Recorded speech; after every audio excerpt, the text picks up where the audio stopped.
अस्सलाम वालेकुम जी, मुझे कहते हैं सैयद मोहम्मद अवैस और आप देख रहे हैं प्रोग्राम स्पोर्ट्स 360।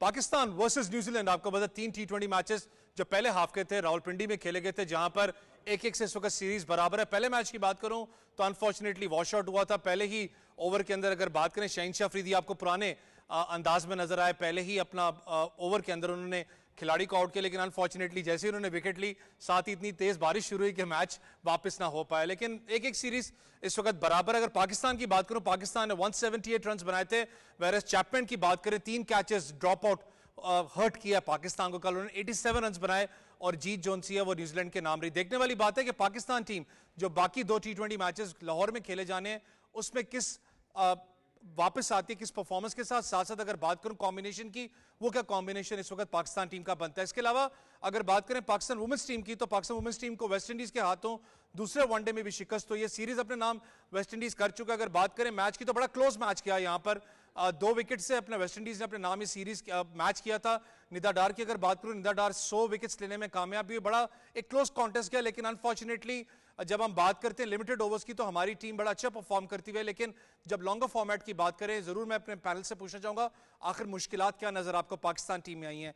इसके अलावा बात करें तो एहसानुल्लाह की गलत सर्जरी से मुतालिका तहकीकात के लिए बोर्ड तश्कील दे दिया गया। आपको पता है जो ऑनरेबल चेयरमैन साहब हैं उन्होंने एक बोर्ड तश्कील दी है। बहुत से आपको पता है इस वक्त बात हो रही है एहसानुल्लाह की इंजरी को लेकर। One of the speed star Pakistan के लिए हमेशा कहा जाता है, इस वक्त वो इंग्लैंड में मौजूद है जहां पर उनका इलाज हो रहा है। लेकिन एक अच्छी बात है, एक बोर्ड जो उनसे एक इंडिपेंडेंट पैनल इस वक्त तश्कील दिया गया जो कि एक रिपोर्ट बाकायदा इसके ऊपर बनाएगा आखिर गलती या नेग्लिजेंस जो सी है वो किस। इसके ऊपर एक पैकेज भी है, पैकेज हमारी टीम ने तैयार किया, वो भी आगे जाके प्रोग्राम में देखेंगे। अगर बात करें कराटे कॉम्बैट मुकाबले में, जहां पर पाकिस्तान के शाहजेब रिंद ने भारत के राणा सिंह को हरा दिया। 20 सेकंड के अंदर ये फाइट उन्होंने हराई है। अगर आपको याद हो कि बड़ा एक इशू और खास करके कंट्रोवर्सी पूरी दुनिया के अंदर बनी थी, जहां पर जब फेस ऑफ फाइटर्स होते हैं तो वहां पर हमारे जो पाकिस्तान के जो कराटे अपना कॉम्बैट अपना फाइटर हैं शाहजेब रिंद ने एक थप्पड़ भी आपको पता मारा था राणा सिंह को उनकी बदतमीजी पे। फिर सलमान खान ने यहां तक उनको कहा, क्योंकि वो मौजूद थे अब फाइट देखने के लिए, उन्होंने कहा कि भाई जितनी फाइट्स आज तक आपकी हुई हैं 20 सेकंड से ऊपर वो गई नहीं है। पाकिस्तान में हमेशा बात होती है टैलेंट की और पाकिस्तान फाइटर्स ने हमेशा जाके पूरी दुनिया के अंदर अपना लोहा मनवाया। खास करके स्ट्रीट फाइट्स की बात करूं, पाकिस्तान ने बहुत तगड़े फाइटर्स प्रोड्यूस किए हैं। सिर्फ उनको एक प्लेटफॉर्म चाहिए जहां पर वो अपने आप को ज्यादा प्रायोरिटाइज कर सके और खास करके ज्यादा मार्केटिंग और बिजनेस कम्युनिटी से उनको सपोर्ट मिल सके। पाकिस्तान में इसमें पैकेज है, पैकेज देखेंगे प्रोग्राम के अंदर। लास्टली अगर बात करें 5 मई से कराची में शुरू होने वाली नेशनल वुमेन्स फुटबॉल चैंपियनशिप की अगर बात करूं, मुलतवी कर दी गई है क्योंकि तालीमी सरगर्मी और चैंपियनशिप की तारीखों में तसादम की वजह से इवेंट मुलतवी का फैसला हुआ इसका। और एक बड़ा इंपॉर्टेंट इवेंट था अगर वुमेन्स चैंपियनशिप की बात करें, जहां पर मेंस को इतने ज्यादा मौके मिल रहे हैं फुटबॉल के, वहां पर अगर वुमेन्स की बात करें तो बड़ा इंपॉर्टेंट था। जब हम बैकअप प्लेयर्स की बात करते हैं क्रिकेट के अंदर, वही फुटबॉल के अंदर बात करें तो ज्यादा मौका पाकिस्तानी फुटबॉल फीमेल्स को चाहिए जहां पर वो अपना टैलेंट जो है वो दिखा सके और खास करके आगे जाके पाकिस्तान को बड़े स्टेज मैचेस के अंदर रिप्रेजेंट करेंगे। सब पे बात करेंगे, लेकिन इस वक्त एक बड़ी न्यूज भी आ रही है जो मैं शेयर भी करना चाहूं।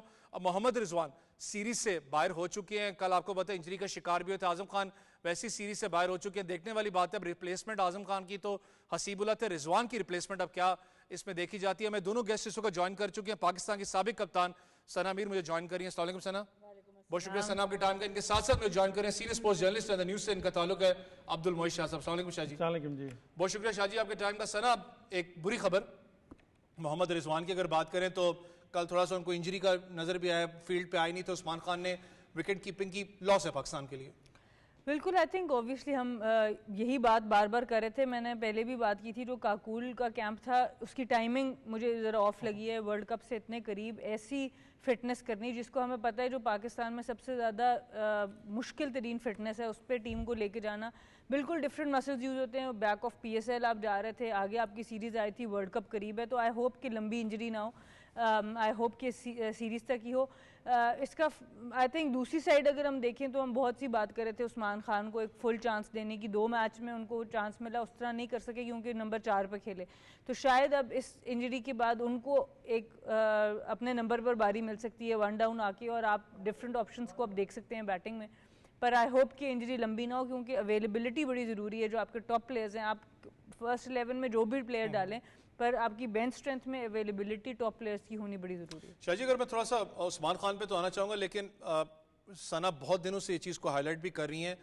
जब आप एक फुल फ्लैज सीरीज खेलने लगते हो, ऑब्वियसली ये बूट कैंप बड़ा इंपॉर्टेंट था मेरी नजर में कि फिटनेस टेस्ट आपका है, लेकिन ये होता है जब आपका ऑफ सीजन होता है।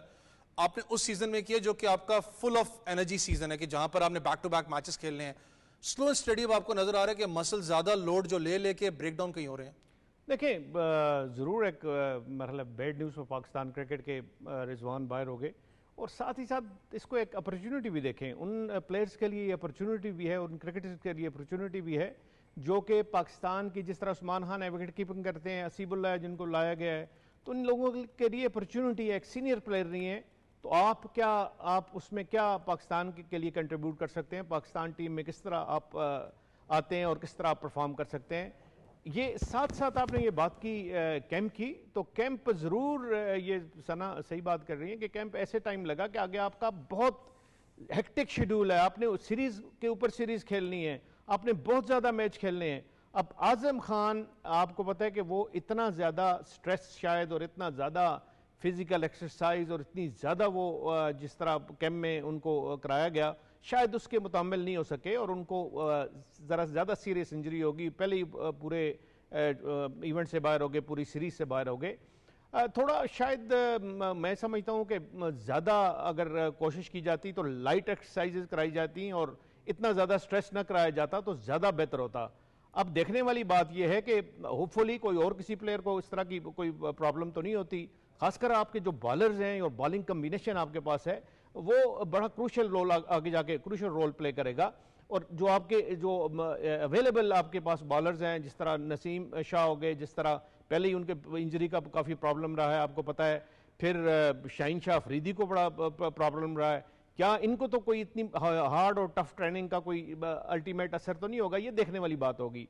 लेकिन होपफुली अब शायद ना हो, और जो होना था वो हो चुका। रिजवान और आजम बाहर हो गए और वो होपफुली वो अवेलेबल होंगे next series for Pakistan team जो इंग्लैंड जाएगी। ज़रूरी होता है कि आप इतना ज़्यादा जब आपका बिजी शेड्यूल हो तो बहुत ज़्यादा टफ एक्सरसाइजेज नहीं कराएं। मेरा ख्याल है ये एक दफ़ा नहीं, हमने इस प्रोग्राम पे बड़ी दफ़ा ये बात की थी और इस ख्याल का भी इज़हार किया था, इस खदशे तक का भी इज़हार किया था कि प्लेयर जो हैं आज़म खान टाइप जैसे जो प्लेयर हैं जिनकी इतनी ज़्यादा फिजिकल फिटनेस नहीं है, उन पे कहीं असर ना हो जाए या उनके लिए प्रॉब्लम ना बन जाए। कप्तान थोड़ा सा ठीक है, बैड न्यूज़ तो आती रहती है, unfortunately part of the game है, फिर कहूँ क्योंकि आपने जब एक्सेसिव करनी है सारे मामलात हैं। लेकिन थोड़ा पॉजिटिविटी पे अगर आऊँ तो बहुत से रिकॉर्ड इसमें नाम भी हुए।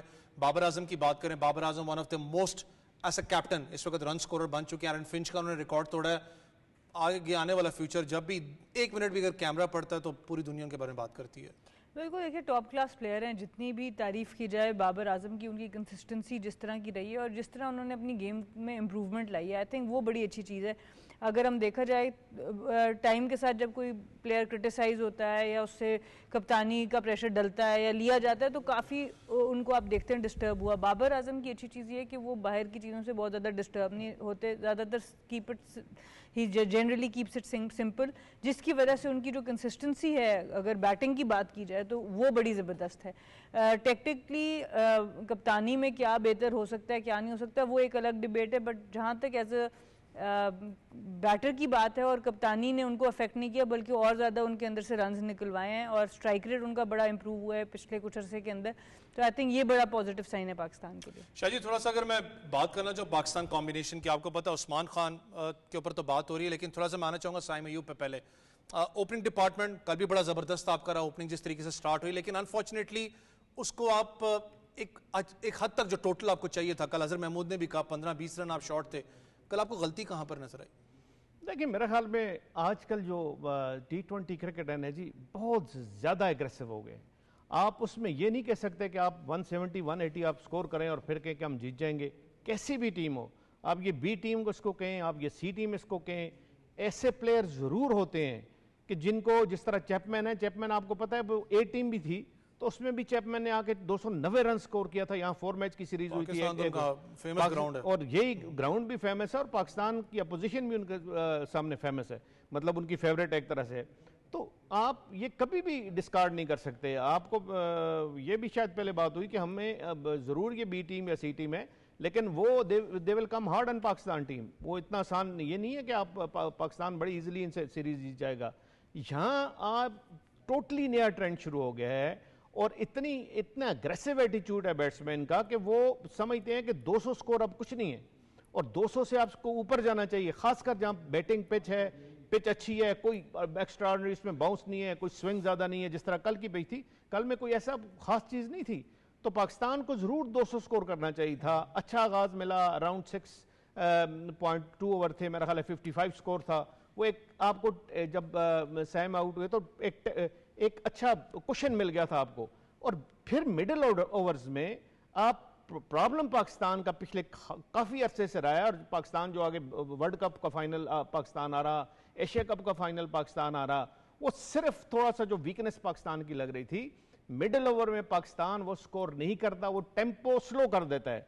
जब एग्रेशन होती है, चले फील्डर नजदीक हैं, पहले 6 ओवर में आपने एग्रेशन दिखाया, उसके बाद स्लो हो गया, आप पीछे चले गए, बैकफुट पे चले गए, ये नहीं होना चाहिए। वो टेम्पो उसी तरह आपको रखना है, और टेम्पो उसी तरह रख के वो 7 ओवर अगले भी वही उसी तरह खेलने हैं, उसी पेस से खेलने हैं, ताकि आखिरी 5 या 6 ओवर में आपको ऐसा फील हो कि आप 200 क्रॉस कर सकते हैं। ये वाली बात कल नहीं हुई, और जिसका खमियाजा भुगतना पड़ा। शाह जी, जो आप बात कर रहे हैं ना, इस पे थोड़ा सा मैं इस पॉइंट ऑफ व्यू पे आना चाहूंगा कि अगर कप्तान, आपने भी याद एक बात मेंशन की थी कि अगर मैं वनडे के ऊपर जाऊं, पाकिस्तान हमेशा बैट चेजर जाता है, हमेशा प्रेशर सिचुएशन में आपको नजर आता है। वैसे अगर पाकिस्तान की मैं बात करूं T20 में, तो पाकिस्तान ने चेज अच्छा किया एज कंपेयर टू पहले बैटिंग करते हुए। पहले मैच में भी आपने देखा, कल आपने देखा, एक डिफरेंट मोमेंटम आपको नजर आया। देखिए, मुझे इसमें ऐसे ही लगता है कि जो हमारे टॉप 3 लोग हैं, अभी तो चेंज हुआ है, साइम अयूब ऊपर आए हैं, पहले बाबर और रिजवान थे, तो वो ज़रा कंजर्वेटिव अप्रोच के प्लेयर्स हैं। इवन T20 में अब तो बाबर का स्ट्राइक रेट बहुत इंप्रूव हो चुका है, पर ओवरऑल अगर हम उनको बाकी प्लेयर से कंपेयर करें T20 में ओपनर से, तो उनका स्टाइल ऑफ प्ले डिफरेंट है। वो थोड़ा सा टाइम लेते हैं, पावर प्ले को इस्तेमाल करते हैं, फिर बीच में स्लो होते हैं। जब तक हमारे बैटर्स का ये इंटेंट नहीं बदलेगा कि आखिर के जो बॉल्स और रन हैं वो अच्छे नज़र आने चाहिए, आपको हर 10 बॉल के बाद आपका जो रन रेट है, वो आपका जो रन है वो बॉल से 150 से ऊपर होना चाहिए स्ट्राइक रेट। एंड पे तो आ जाता है, रिजवान जब अगर लंबी बारी खेलते हैं तो वो 60 बॉलों पे 80 कर लेते हैं, पर पहली 40 बॉलों पे अगर 40 ही रन है, जैसे कल भी रन बॉल ऑलमोस्ट खेले 29 पे 30 रन, वो आपको हर्ट कर जाते हैं मिडिल ओवर्स में, क्योंकि वहाँ पर आपको एक्सेलरेशन चाहिए होती है। आई थिंक वहाँ पर थोड़ा सा काम होने की ज़रूरत है, और इसलिए बार बार इन प्लेयर्स के ऊपर बात की जाती है कि जैसे बाबर आजम के अंदर सलाहियत मौजूद थी, सिर्फ इंटेंट का फ़र्क था, वो उन्होंने करके दिखा दिया। इसी तरह रिजवान के अंदर भी सलाहियत मौजूद है, वो भी इसको मज़ीद पुश कर सकते हैं। तो वही जो स्टाइल ऑफ प्ले आप आखिर के 15-20 बॉलों पे करते हैं, वही आपको कंटिन्यू रखना पड़ेगा, रिगार्डलेस वो आपकी विकेट गिरे ना गिरे, क्योंकि नीचे भी और बल्लेबाज हैं आपके पास, इफ्तिखार हैं, आप शादाब रन कर सकते हैं, इमाद वसीम अभी तक खेले नहीं है सीरीज़ में, वो आपके पास मौजूद है।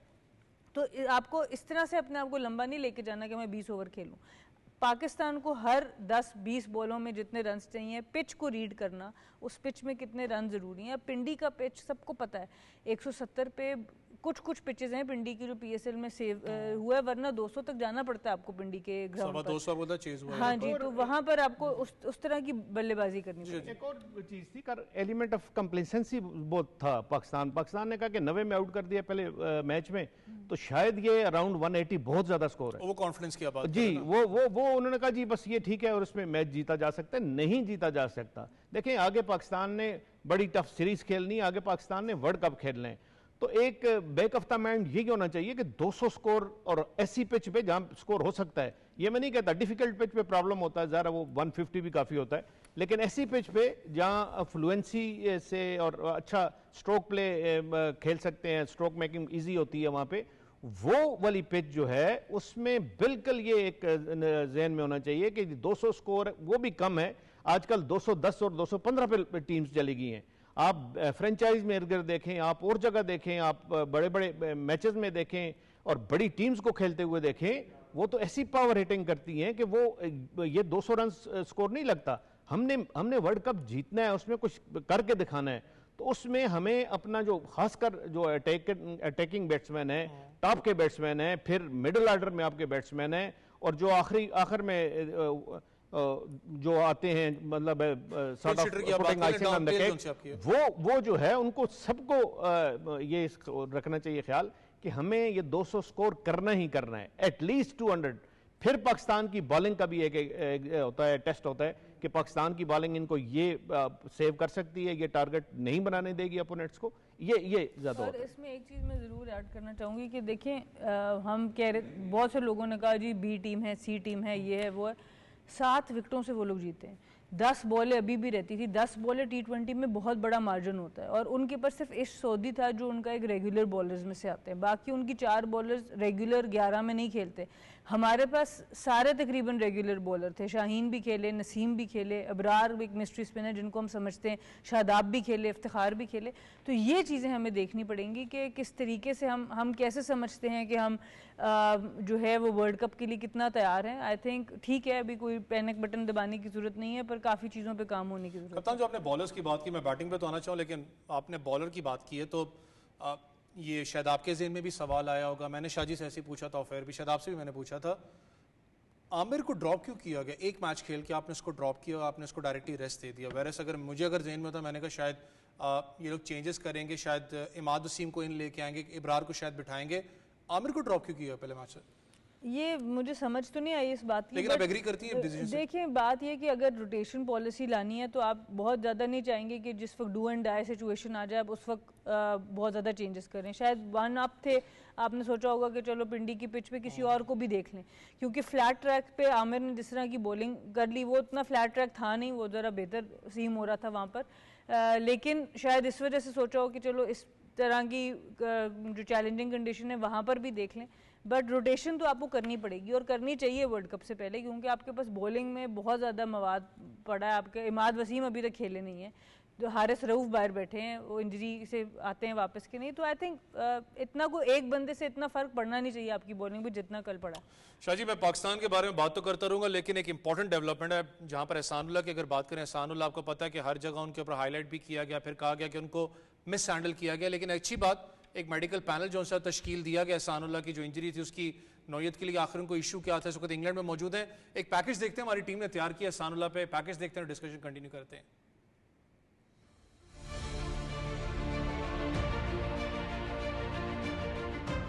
फास्ट बॉलर एहसानुल्लाह की इंजरी का जिम्मेदार कौन? पाकिस्तान क्रिकेट बोर्ड ने एहसानुल्लाह की इंजरी की तशखीस में गफलत बरतने के मामले पर जिम्मेदारों के तायुन के लिए मेडिकल बोर्ड तश्कील दे दिया है। 3 रुकनी बोर्ड एहसानुल्लाह की इंजरी का जायजा लेगा, इसके अलावा इलाज में भी मुआवनत करेगा। लाहौर में इंटर क्लब क्रिकेट टूर्नामेंट की इफ्तिताही तकरीब के मौके पर चेयरमैन PCB मोहसिन नकवी ने कहा कि एहसानुल्लाह के इलाज में कोताही करने वालों के खिलाफ सख्त एक्शन लेंगे। PSL के 8वें एडिशन में उम्दा कारकर्दगी से शोहरत पाने वाले एहसानुल्लाह को गुज़िश्ता साल न्यूजीलैंड के खिलाफ सीरीज के लिए पाकिस्तान के स्क्वाड में शामिल किया गया था, लेकिन कोहनी की इंजरी के बायस एशिया कप और वर्ल्ड कप जैसे बड़े मुकाबलों से बाहर हो गए और PSL भी ना खेल सके। नौजवान फास्ट बॉलर एहसानुल्लाह इन दिनों इलाज के लिए लंदन में मौजूद हैं, जहां orthopaedic surgeon professor Adam Watts अगले 1-2 रोज में अपनी जामे रिपोर्ट पेश करेंगे। एहसानुल्लाह को दोबारा सर्जरी के अमल से भी गुजरना पड़ सकता है। मुल्तान सुल्तान्स के ऑनर ने इल्जाम आयद किया था कि फास्ट बॉलर एहसानुल्लाह खान की PCB डॉक्टर ने गलत तशखीस की, जिसके बायस उनका करियर दांव पर लग गया। दूसरी जानिब पाकिस्तान क्रिकेट बोर्ड एहसानुल्लाह के इलाज और रीहैब के तमाम अखराजात बर्दाश्त कर रहा है। आप पैकेज देख रहे थे हमारी टीम की तरफ से, एहसानुल्लाह शाहजी 150 प्लस, और हकीकत है क्योंकि मेरी टीम का हिस्सा रहे हैं, मैं इनको क्लोजली वॉच भी किया है, पूरा जिगरा भी है, जान भी लगाते हैं मैच के अंदर, और मैंने कहा ना कि एक बात करते रहते हैं, अपने आप से बिजी रखते हैं कि मैंने क्या करना है, बॉल को समझते हैं, बैट्समैन को पढ़ते हैं, माइंड को।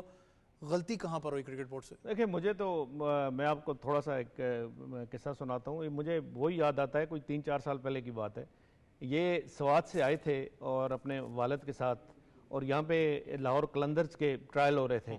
तो शुरू में सुबह के टाइम कोई भी नहीं था, तो उन्होंने बॉलिंग की, तो मैं देख के परेशान हो गया कि मैंने कहा ऐसा भी कोई है, बिल्कुल बिल्कुल लेमैन, कोई कभी बॉलिंग नहीं की। शायद वो कह रहे थे मैं पहली दफ़ा इस्लामाबाद आया हूँ, पहली दफ़ा इस्लामाबाद आए हैं, लेकिन उनमें जो पोटेंशियल नज़र आ रहा था, हालांकि लाहौर कलंदर वालों ने उनको पैक नहीं किया था, लेकिन उन पोटेंशियल तो खैर नज़र आ जाता है उनके पास। कहते हैं हमारे पास बहुत ज़्यादा बॉलर हैं, लाहौर कलंदर के एक साहब कहने लगे कि हमारे पास बहुत ज़्यादा फास्ट बॉलर हैं, इसलिए शायद हम ना कर सकें इनको पैक।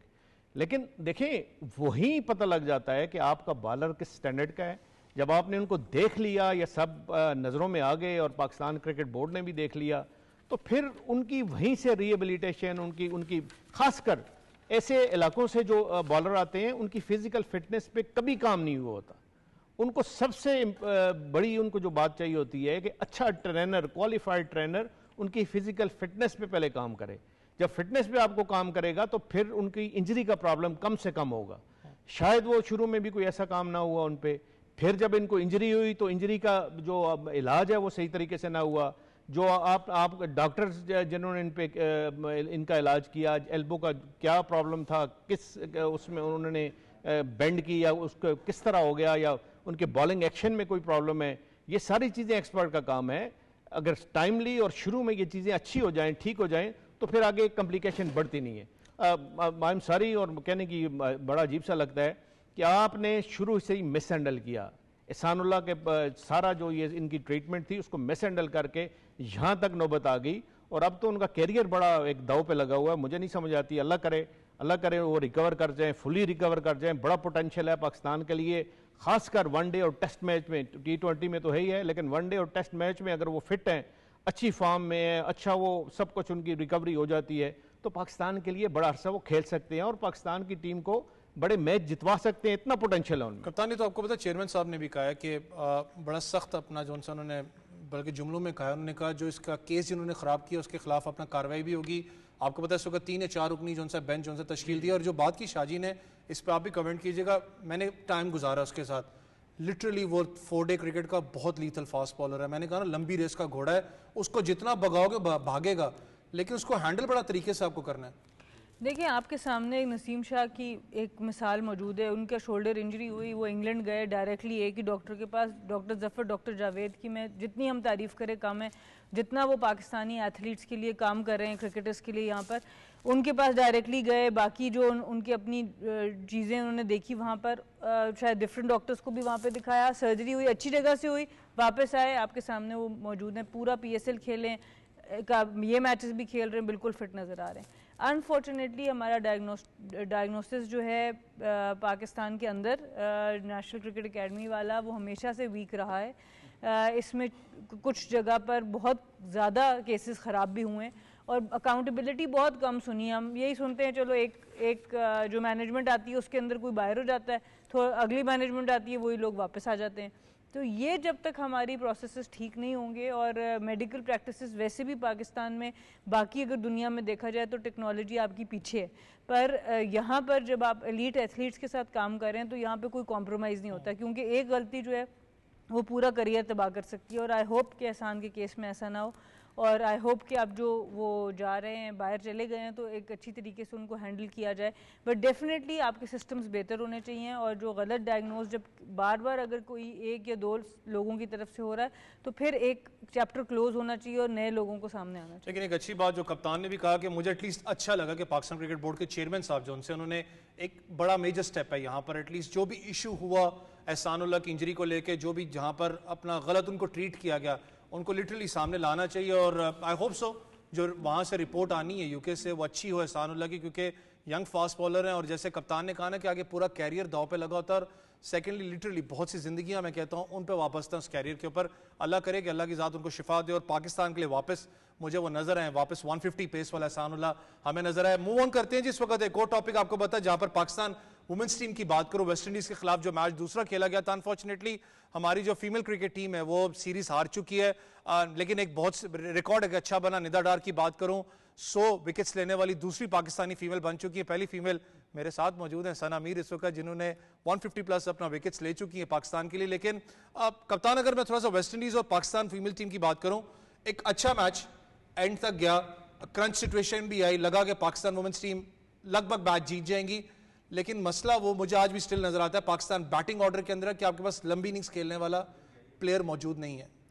देखिए, लंबी इनिंग्स खेलने वाले प्लेयर्स मौजूद हैं हमारे पास। मुझे लगता है हमारी स्ट्राइक रोटेशन का अभी भी, स्ट्राइक का और बाउंड्री हिटिंग का इशू अभी भी है। कल अगर आप देखें, सिद्रा अमीन ने 50 किया, बिस्मा मारूफ ने 65 किया, पर बिस्मा की 65 में सिर्फ 3 चौके थे, कोई छक्का नहीं था।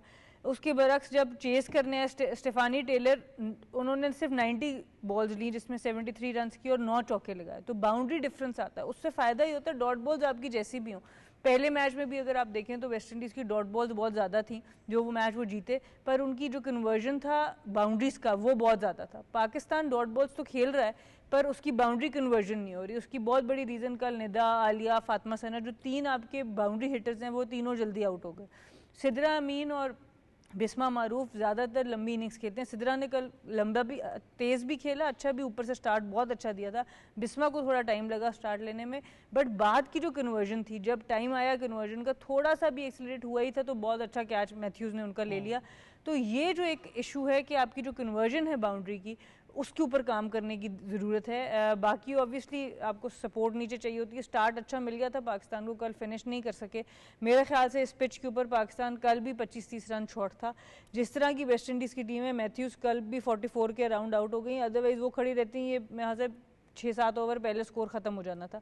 तो आपको पुश करना पड़ेगा अपने आप को। अभी सिर्फ वो 2 बैटर्स पे रिलाय करें। मैं फिर भी बता रही हूँ कि उनके पास सिर्फ 2 मेन प्लेयर्स हैं, एक वही 2 स्कोर कर रहे हैं, हेली मैथ्यूज़ हैं और स्टेफानी टेलर है। बाकी उनके कोई प्लेयर भी बहुत टेक्निकली साउंड नहीं है। आप अच्छी बॉलिंग कराएंगे, आप राइट एरियाज़ में बॉल कराएंगे तो उन्होंने चलानी है। वेस्ट इंडीज़ का टेम्परामेंट वैसा नहीं, सिर्फ ये 2 प्लेयर्स है। उसके बरक्स पाकिस्तान के पास बहुत ज़्यादा बैटिंग डेप्थ मौजूद है पर एप्लीकेशन उस तरह की अच्छी नज़र नहीं आ रही। शाजिश के बाद हम लोगों ने खेलने जाना है इंग्लैंड, आपको पता है पाकिस्तान फीमेल्स टीम में भी। और अगर मैं बात करूं वुमेंस टीम की तो आपको पता है वो भी टेस्ट नेशन है। उनकी लड़कियां लंबी अपना क्रिकेट खेलती हैं और one of the best teams in the world.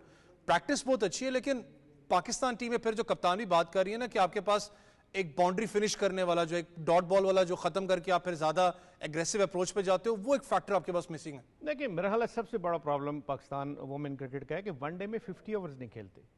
कल भी आप देखें कि 49th ओवर में शायद नहीं, और जब आखिरी आप 10 ओवर खेलते हैं और आपके पास विकेट्स नहीं होती तो फिर आप इतनी ज़्यादा अटैकिंग गेम नहीं कर सकते।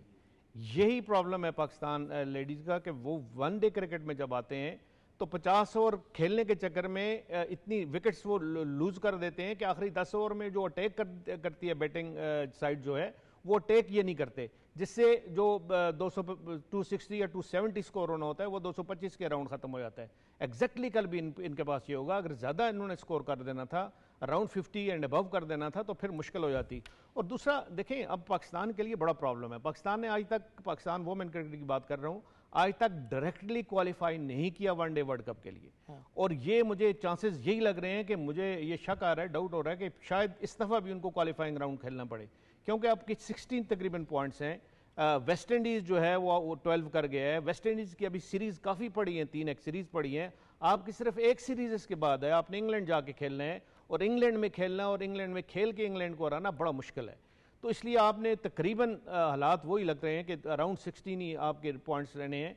उसके वजह से आपको क्वालिफाई करना, डायरेक्टली क्वालिफाई करना जो वनडे वर्ल्ड कप आ रहा है उसके लिए बड़ा मुश्किल हो जाएगा। और again we have to play qualifying round और again we have to qualify from the qualifying round के आगे जाके हम वर्ल्ड कप। कप्तान शाहजी ने बात की ना, इसमें ऐड ऑन कीजिएगा। अगर निदा डार की एक अच्छा चले माइलस्टोन है, जैसे मैंने कहा आप 150 प्लस अपना विकेट्स इस वक्त आप लीडिंग अपना उस पर हैं चार्ट पे, फिर निदा डार है 100 खिलाड़ियों को आउट वो कर चुकी हैं। लेकिन जब क्वालिफाइंग राउंड की बात करें, इन दोनों पर कमेंट कीजिएगा।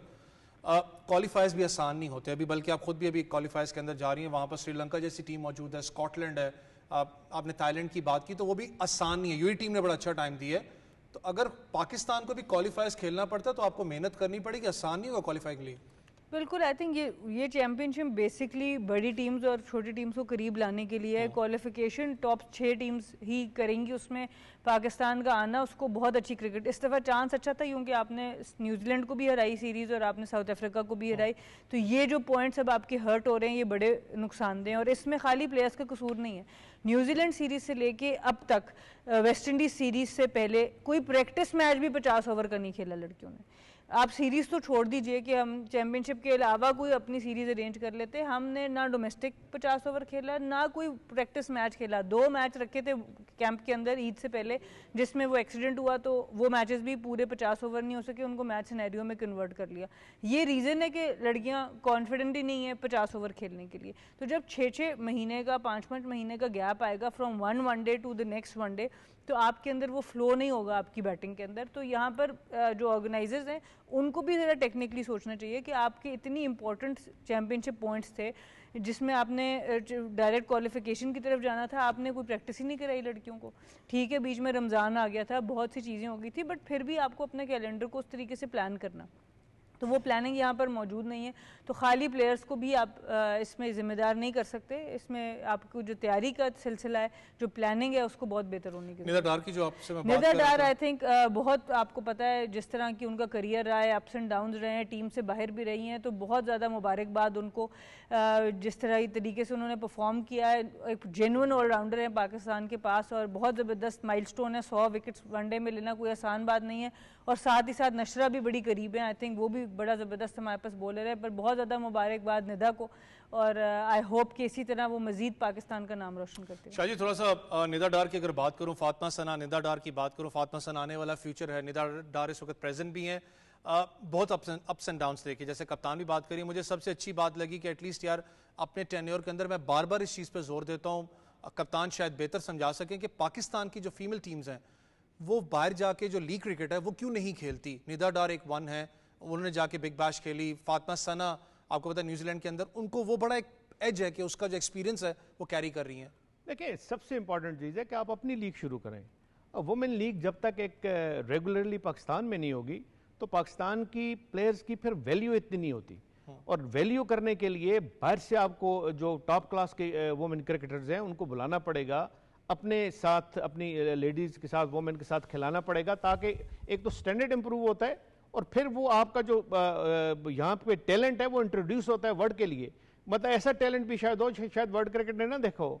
तो आहिस्ता आहिस्ता इस तरह ही डेवलपमेंट होती है, वो बड़ा ज़रूरी है। और उसके बाद ही मेरा ख्याल है आपके डोर्स खोलेंगे और बाहर आप अगर ज़्यादा लीग खेलने होगी तो फिर आप जाके वुमेन लीग जाके खेल सकेंगे। ये आजकल एक रिक्वायरमेंट हो गई है वुमेन क्रिकेट लीग, जिस तरह मेन क्रिकेट लीग है, वुमेन क्रिकेट लीग भी एक रिक्वायरमेंट हो गई है। उस पर भी मेरा ख्याल है पाकिस्तान क्रिकेट बोर्ड को काम करना चाहिए। और क्योंकि आगे आप compete नहीं कर सकेंगे, ऐसे इतना ज़्यादा वुमेन क्रिकेट लीग भी हो रही है कि वो जो और ममालिक की टीम्स हैं और ममालिक की जो वुमेन क्रिकेटर्स हैं टॉप की, वो तो हर साल में मेरा ख्याल है 3, 4, 5 लीग तो खेलती हैं।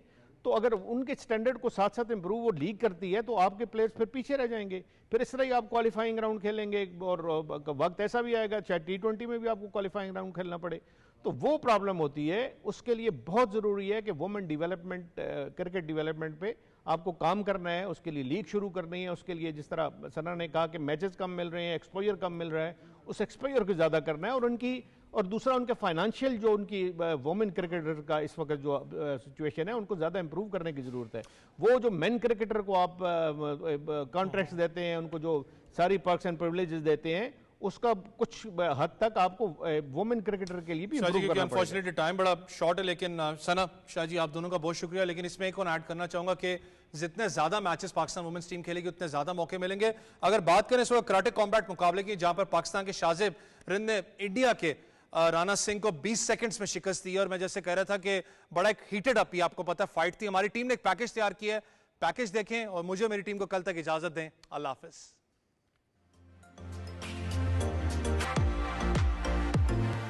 दुबई में होने वाले कराटे कॉम्बैट 45 मुकाबलों में पाकिस्तान के शाहजेब रिंद ने भारत के राणा सिंह को 20 सेकंड्स में ही नॉकआउट करके कराटे कॉम्बैट मुकाबला 2-1 से अपने नाम कर लिया। इस अहम मुकाबले में शाहजेब ने फाइट शुरू होते ही लातों और मुक्कों के वार किए जो भारतीय फाइटर राणा सिंह सह न सके और एक कोने में दबकर हिम्मत हार बैठे।